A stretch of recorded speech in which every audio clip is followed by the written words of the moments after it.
చందు జీవితం బాగుపడుతుందంటే నేను ఏమైనా చేస్తాను. చందు మళ్ళీ ఇంటికొచ్చేలా చెయ్యండి.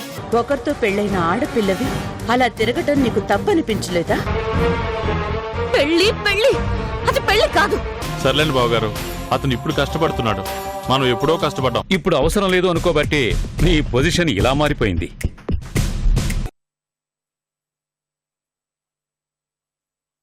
రాజా విషయం అంటే ఎందుకో మీకు పడదు. ఎప్పుడూ నెగిటివ్గానే మాట్లాడతారు. మీ మధ్య ఏదైనా రైవల్టీ ఉందా? చచ్చా, అదేం లేదు బావగారు. పదండి పదండి మాట్లాడదాం.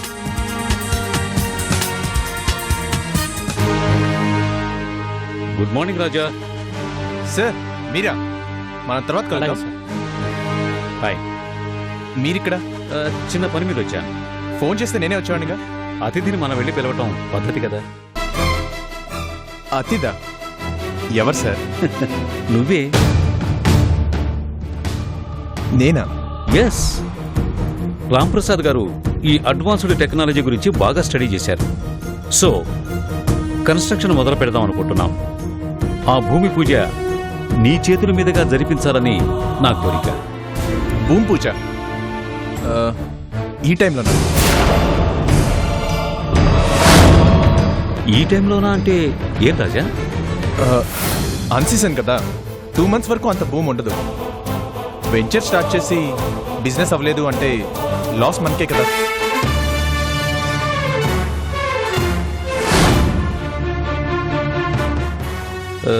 అంతేనంటావా? ఇప్పుడున్న పరిస్థితిని బట్టి నాకు తెలిసి 2 months ఆగటం బెటర్ సార్. నువ్వు చెప్పేవంటే రీజన్ ఉంటుంది. ఓకే, అలాగే 2 months తర్వాతే స్టార్ట్ చేద్దాం.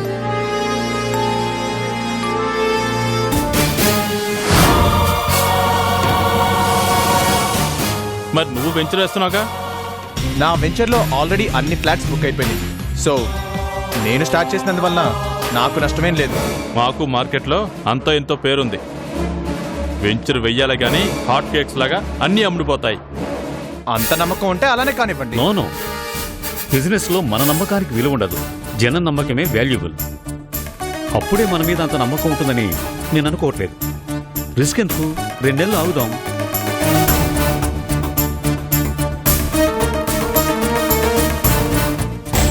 ఓకే రాజా, నువ్వు వద్దన్నాక ఆ ప్రపోజల్ క్యాన్సిల్.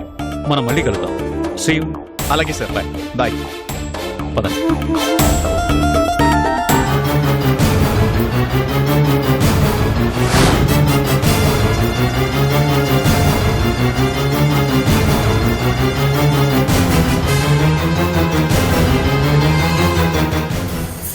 నరేంద్ర గారు, భూమి పూజ ఆపాము. భూమి పూజతో పాటే పెళ్ళి అన్నారు. మరి పెళ్ళైనా జరిపిద్దామా? పెళ్లి కూడా అప్పుడే పెట్టుకుందాం. ఇప్పుడే తొందర ఉంది. పిల్లల్ని సరదాగా తిరగనివ్వండి. ఎంత బాగా క్లోజ్ అయితే అంత బాగా ఒకరికొకరు అర్థమవుతారు. సో మ్యారేజ్ అండ్ బిజినెస్ రెండు కూడా ఆఫ్టర్ 2 months. కూర్చోండి.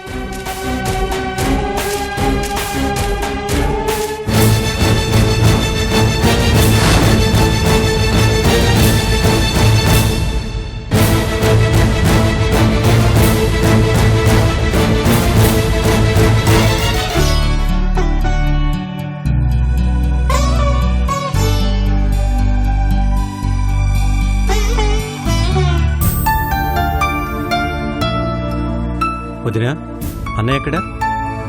ఏదో భూమి పూజ గురించి మాట్లాడాలని నరేంద్ర గారి దగ్గరికి వెళ్లారు. అలాగా, సరే వదినా, నేను అలా బయటికి వెళ్ళొస్తాను.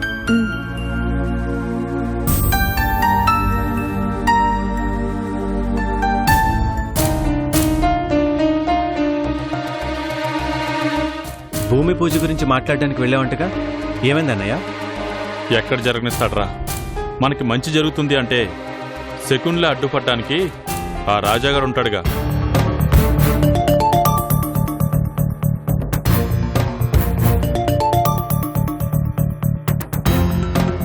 ఈ నరేంద్ర గారు సరిపోయారు.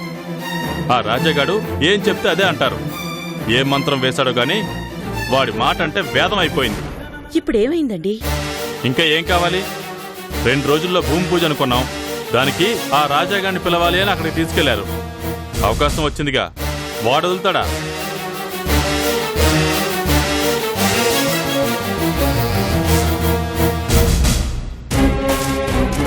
భూమి పూజ జరిగిపోతే చందు పెళ్లి జరిగిపోతుంది, మన కష్టాలు తీరిపోతాయి, మళ్ళీ మన పొజిషన్ మనకు వస్తుంది. ఆ రాజాగాడి అంతు చూడొచ్చు అనుకుంటే వాడి అడ్డుపడి అన్ని నాశనం చేశాడు. అన్నయ్య, అవకాశం దొరికిందనగానే ఎక్కడికో ఆలోచిస్తే ఎలా అన్నయ్య? దేనికైనా టైం రావాలిగా. ప్రతిదానికి ఇలా బాధపడితే ఎలా? బాధేట్రా, మండిపోతుంది. చేతికొచ్చిన అవకాశాన్ని నాశనం చేశాడు. వస్తుందో లేదో తెలియదు కాబట్టి దాన్ని అవకాశం అంటారు. మీరెందుకండి ప్రతి విషయాన్ని ఎక్కువగా ఆలోచిస్తున్నారు? ఇప్పుడేమైంది? 2 నెలల తర్వాత అయినా బిజినెస్ మీ చేతుల్లోకి వస్తుంది కదా. 2 నెలలు? అప్పటి వరకు వాడిని భరించాలి కదా. అదే బిజినెస్ నా హ్యాండ్ ఓవర్ అయితే ఆ 2 నెలల్లోనే వాడి అడ్రస్ లేకుండా చేసేవాడిని. ఆ అవకాశం మిస్ అయింది. అదే నా బాధ.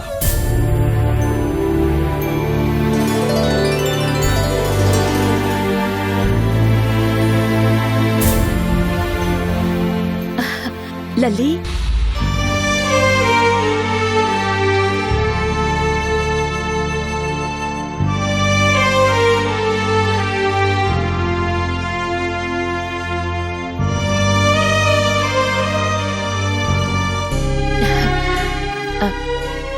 రామ్మా. బావున్నావా? అశోక్ బావున్నాడా? మేం బాగున్నాము. మీరేంటి అలా ఉన్నారు? అబ్బే ఏం లేదమ్మా. దాపరికం ఏముంది చెప్పు. చందు పెళ్లితో మారిపోవాల్సిన మన జాతకాన్ని ఆ రాజాగాడు మార్చాడు అని చెప్పు. వాడి నాశనానికి వాడే 2 నెలలు గ్యాప్ తీసుకున్నాడని కూడా చెప్పు. చందు పెళ్ళైతే మన జీవితాలు బాగుంటాయి. ఎందుకంటే చందుని కోడల్ని చేసుకోవాలనుకుంటున్న వాళ్ళు మనకేదో అండగా నిలబడి ఆర్థిక సహాయం చేస్తారు. అంతే కదా డాడీ? అంతే కదమ్మా. కానీ ఆ అవకాశాన్ని ఆ రాజాగాడు కాళ్లతో తన్నేశాడు. ఎవరు ఇవ్వాల్సిన పని లేదు. అందుకోసం చందుని బాధ పెట్టాల్సిన పని లేదు. మీ బిజినెస్ కి ఎంత పెట్టుబడి కావాలో చెప్పండి. అశోక్ ఇస్తానన్నాడు.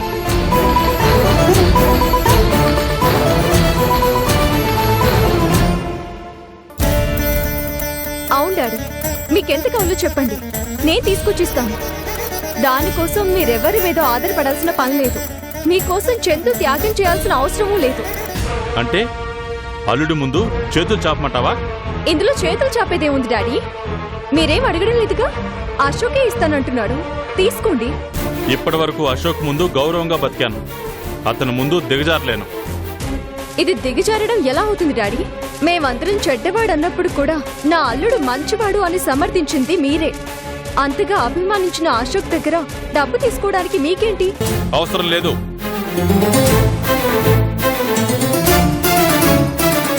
అయిన వాళ్ళ దగ్గర చేతులు చాపి వాళ్ళ ముందు తలంచుకుని బ్రతకలేను. ఎవరో ముక్కు మోహం తెలియని వాళ్ళ దగ్గర చేతులు చాపొచ్చు గాని ఇంటి అల్లుడి దగ్గర తీసుకోవడం అవమానమా డాడీ? నాకది అవమానమే. వాళ్లతో సంబంధం కలుపుకొని వాళ్ళిచ్చే డబ్బు కోసం చందు జీవితం నాశనం అయిపోయినా పట్టించుకోరు, అంతేనా? పెళ్ళైన చందుకి పెళ్లి కాలేదని అబద్ధం చెప్పడం కన్నా ఇదేం పెద్ద తప్పు కాదు డాడీ. లల్లే,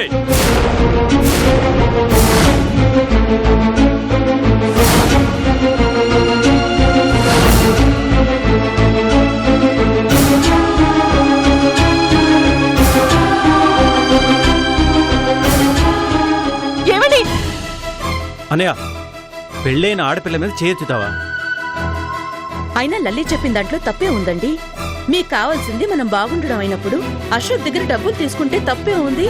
నీ వల్లే, నువ్వు అలా సమర్థించడం వల్లే నాకు సలహాలిచ్చి నన్ను తప్పు కొట్టే స్థాయికి వచ్చింది.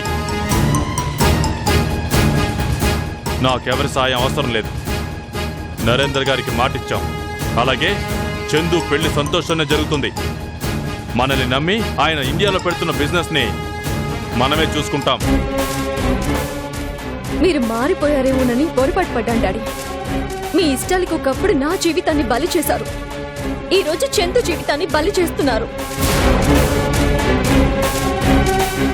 మంచుతనంతో అశోక్ సాయం చేస్తానన్నా వదిలేసి చందు జీవితం నాశనం అయిపోయినా మీరు బాగుండాలి అనుకుంటున్నారంటే ఇంట్లోని తండ్రి చనిపోయాడు అని నాకు ఈ రోజే అర్థమైంది.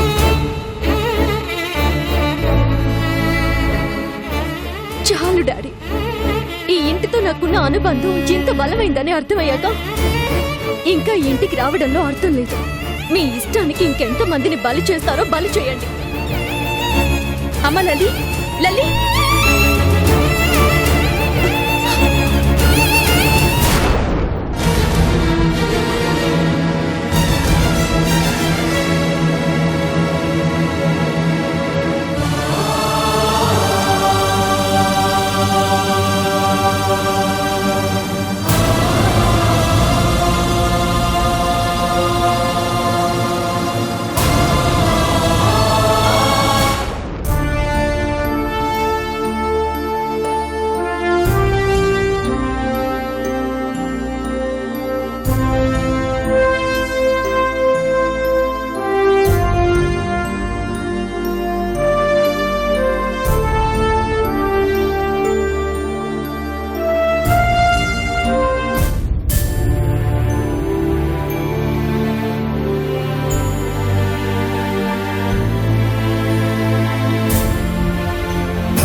రాజా,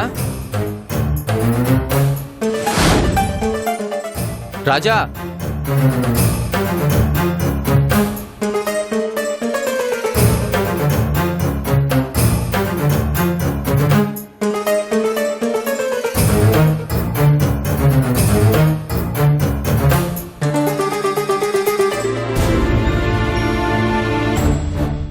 వేర్ ఈజ్ రాజా?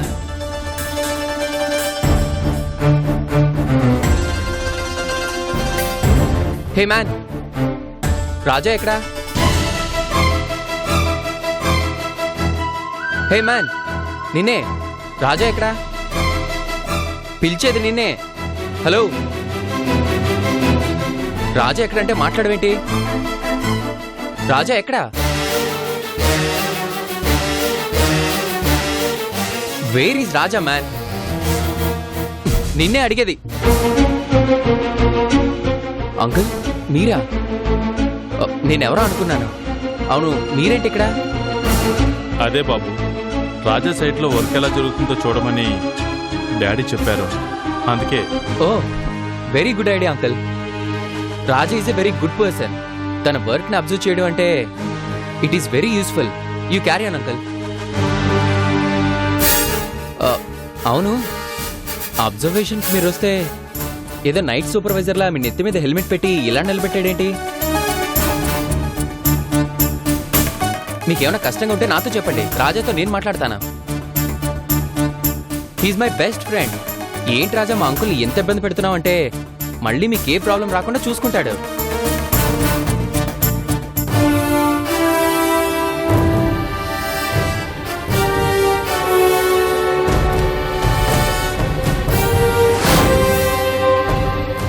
మీరు వెళ్ళి ఆ వర్క్స్ చూడండి. Okay sir. హాయ్ సంతోష్. హే, హాయ్ ఫ్రెండ్. ఏంటి ఇక్కడ? ఏం లేదు, క్యాజువల్గా కలిసి వెళ్దామని వచ్చాను. ఈలోపు అంకుల్ కనిపించారు. ఏమంటున్నారు మీ అంకుల్? ఏం అనలేదులే కానీ మా అంకుల్ కూడా ఒకప్పుడు పెద్ద బిజినెస్ మ్యాన్. అలాంటి మా అంకుల్ హెడ్కి హెల్మెట్ పెట్టేసేవేంటి ఫ్రెండ్? నాతో ఏం చెప్పలేదు కానీ ఈ విషయం గురించి అంకుల్ ఫీల్ అవుతున్నట్టున్నారు. హీఈస్ మై అంకుల్ ఫ్రెండ్, చందుకి పెదనాన్న. కొంచెం నా కోసం ఆయన గురించి కేర్ తీసుకో ఫ్రెండ్. ఏ బాగా కష్టపెడుతున్నానని చెప్తున్నారా? నో నో నో, నేనే చెప్తున్నాను. అట్లీస్ట్ ఆ హెల్మెట్ తీయించేసి. ఎందుకంటే ఆ హెల్మెట్ పెట్టుకుంటే ఆయనకి ఇబ్బందిగా ఉంది, చూడటానికి నాకు ఇబ్బందిగా ఉంది. ఆ హెల్మెట్లో the great business man Ram Prasad garu ఒక సైట్ సూపర్వైజర్లా కనిపిస్తున్నారు.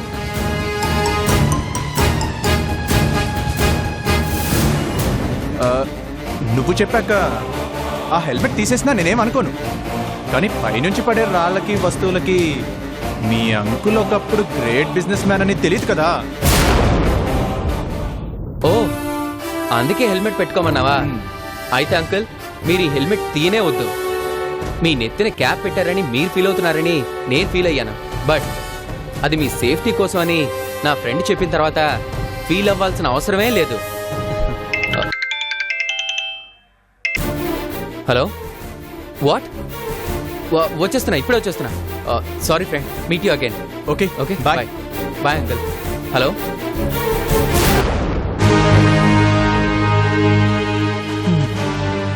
బాగా ఫీల్ అయినట్టున్నావు. కాబోయే అల్లుడు ఫీల్ అవుతున్నాడు. హెడ్ మీద హెల్మెట్ మాత్రమే పెట్టాను, హెడ్డే లేకుండా చేయలేదు. అందుకు సంతోషించు.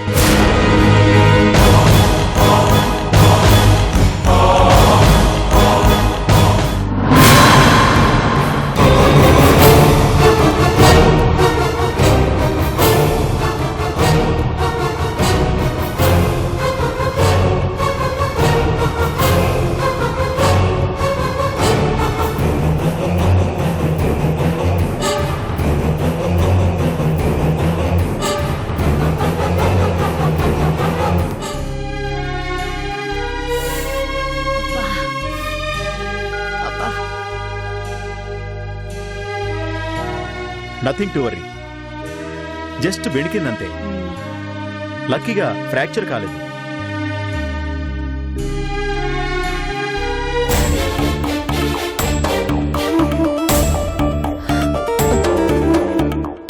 ఎలా ఉంది? కంగారు పడాల్సిందేం లేదు, జస్ట్ బెణికిందంతే.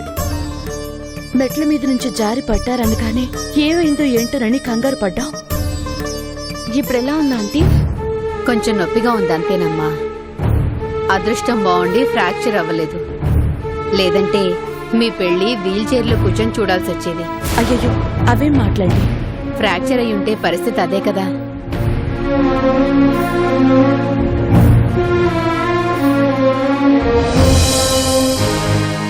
వాక్ చేయడానికి 2-3 డేస్ పట్టొచ్చు. ఫిజియోథెరపిస్ట్ని పిలిపించి ఉదయం సాయంత్రం ఆయిల్ మసాజ్ చేయిస్తే త్వరగా రిలీఫ్ ఉంటుంది. దీనికి ఫిజియోథెరపిస్ట్ వరకు ఎందుకులేండి, ఆంటీ దగ్గర నేనుండి చూసుకుంటాను.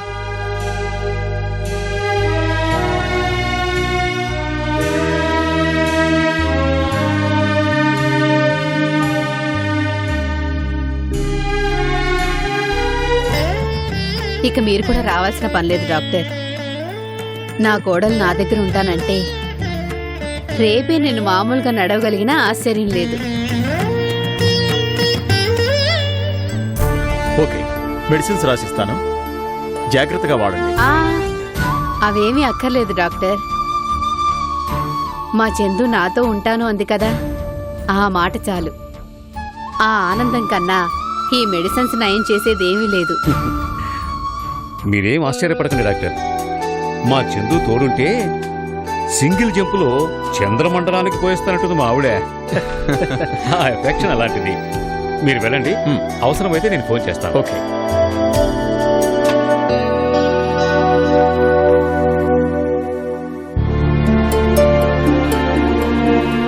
చందు ఉంటే చాలు మీకు నయమవుతుంది అంటే 4 రోజులు కాదండి, 40 రోజులైనా చందు ఇక్కడే ఉంటుంది. చూసావా చందు, మమ్మీకి నువ్వంటే ఎంత ఇష్టమో. ఒంటికి తగిలిన గాయానికి కూడా నువ్వే మందంటుంది.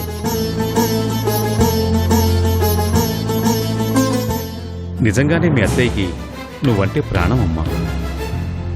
నిద్రలో కూడా నీ పేరే కలవరిస్తూ ఉంటుంది. నువ్వు కోడలిగా ఎప్పుడు ఇంటికొస్తావా అని కలలు కంటూ ఉంటుంది.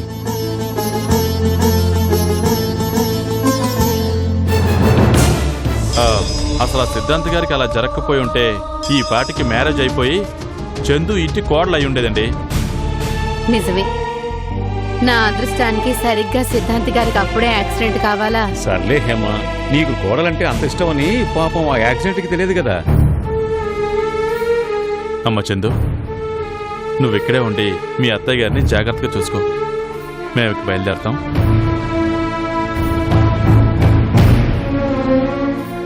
అలాగే పెద్దనాన్న.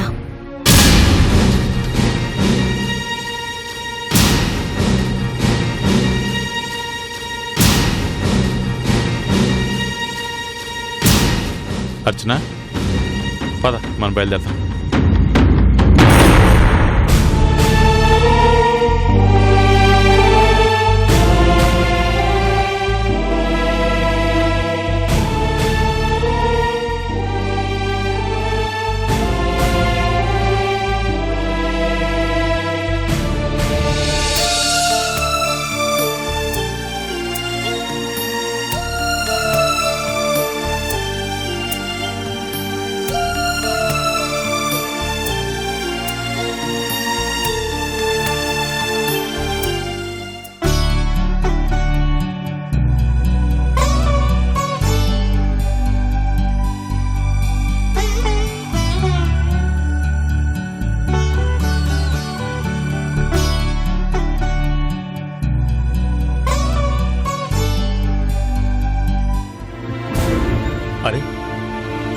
రాజాకి ఫోన్ చేస్తానని మర్చిపోయాను.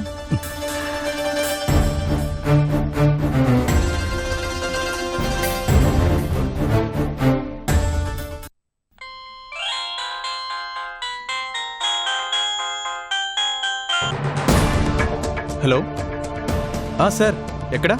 మీకోసమే వెయిట్ చేస్తున్నాను. మీరు వస్తే కలిసి బయలుదేరటమే. రియలీ ఐఎమ్ వెరీ సారీ రాజా. నా వైఫ్ మెట్ల మించి కాలు జారి కింద పడిపోయింది. అయ్యో అలాగా? ఇప్పుడు ఎలా ఉంది సార్? ఫ్రాక్చర్ ఏం కాలేదు, బట్ బాగా పెయిన్ అంటుంది. ఇంతకు ముందే డాక్టర్ వచ్చి చెకప్ చేసి వెళ్ళాడు. ఈ హడావిడిలో మనం కలుద్దాం అనుకున్న విషయం మర్చిపోయాను. పర్లేదు సార్. మేడం గారికి అలా ఉంటే మీరు మాత్రం ఎలా వస్తారు? దగ్గరుండి అన్నీ చూసుకోండి. ఆ విషయంలో నేను చాలా అదృష్టమవుతున్నా రాజా. నా ఇంటికి ఇంకా కోడలుగా రాకపోయినా చందునే కోడలిగా దగ్గరుండి అన్నీ తనే చూసుకుంటోంది.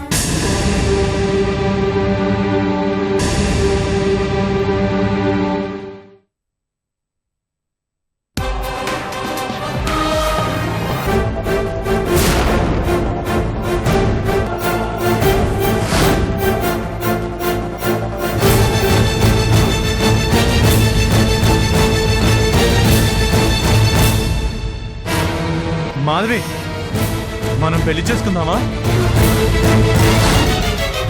చెప్పు మాధవి.